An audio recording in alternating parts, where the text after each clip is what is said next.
قسم ده چې سهار لمونځ چا کړی ده الله قبول کړی ده که د دنیا په ټولو نعمتو یې پیدا کړي الله شفقت رحمت را باندې کړی ده چې د سهار لمونځ یې در باندې فرض کړی ده په شپه د معراج باندې الله 15 لمونځونه ورکړو خو ثواب یې د 50 ورته ولیکئ یوه روزه چې څوک وخوري په کس باندې چې ټول عمر بیا قضایګانې نسي د هغې ثواب بیا نسي پیدا کړی قسم ده په دې کې کامل رحمت تعالی ده چې په موږ یې روزه فرض کړې ده حج ده در باندې فرض کړی ده پیغمبر علیه الصلاة والسلام مبارک وایي چې په چا حج فرض یې نه کوي خوښه یې که یهودي مري که نصراني مري مرګ یې داسې ده لکه د یهودي و نصراني علام دې وساتي خو چې بیا حج په فرض ده ویې کوي لیس له الجزاء الا الجنه حج مبرور د دغه دپاره ثواب د خدای پاک په نیز باندې حصر عدد ته قصر دي بل شی نسته بې له جنته هغه جنت چې خدای داسې نعمتونه کې پیدا کړي دي لا عین رأت ولا اذن سمعت ولا خطر على قلب بشر داسې نعمتونه الله په جنت کې پیدا کړي دي چې نه سترګو لیدلي نه غوږو اورېدلي دي نه د چا په زړه کې د هغو سوچ سمج تېر سوی دی هغه نعمتونه دي چې موږ تاسې په دنیا کې څومره نعمتونه لیدلي دي خو د جنت هم نه دي لیدلي دنیا د آخرت لپاره نموذج ده فارسي کې نمونه ورته وایي عربي کې نموذج ورته وایي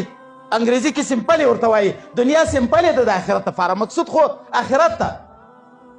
اصل مقصود خو زموږ ستاسې دپاره آخرت ته چې څه نعمتونه موږ لیدلي دي هغه د آخرت نعمتونه هم نه دي لیدلي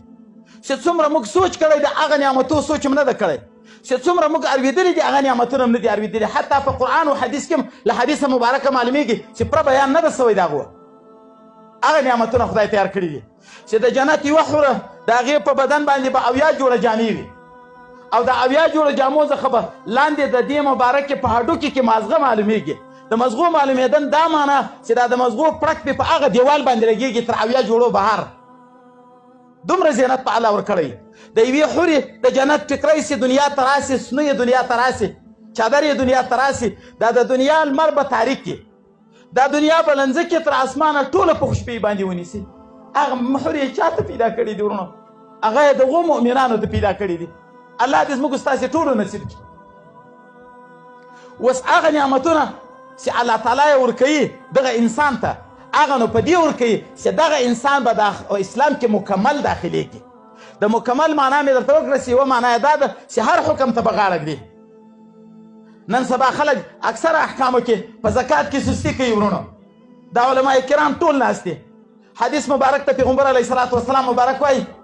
چې په چا باندې د مال زکات فرض دی یې نه باسي په ورځ د قیامت باندې به د ده له ماله څخه الله تعالی شجاع اقرا جوړ کړي یو قسم نر مار ده دغه مار چې له چا سره مقابله کوي نو په لکۍ ودرېږي داسې ور ټوپ کوي سړي ته ټک ورکوي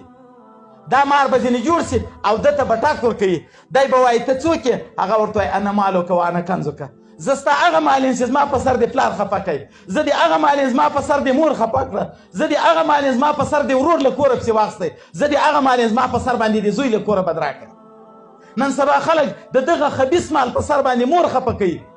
هغه مور چې هغه 2 کاله د خپلې سینې شیدې ورکړې دي دغه بچي ته 2 کاله 2.5 کاله د دغه بچي بول امتیازې پاکې کړي دي په دومره اخلاص یې پاکې کړي دي چې دا خپله پزه مبارکه یې د ده له بولو نه ده پټه کړې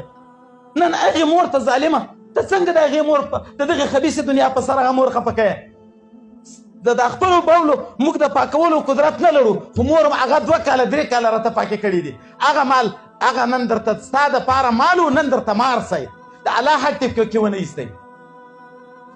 حضرت پیغمبر علیه السلام وایي دا 10,000 او 15,000 د مسلمان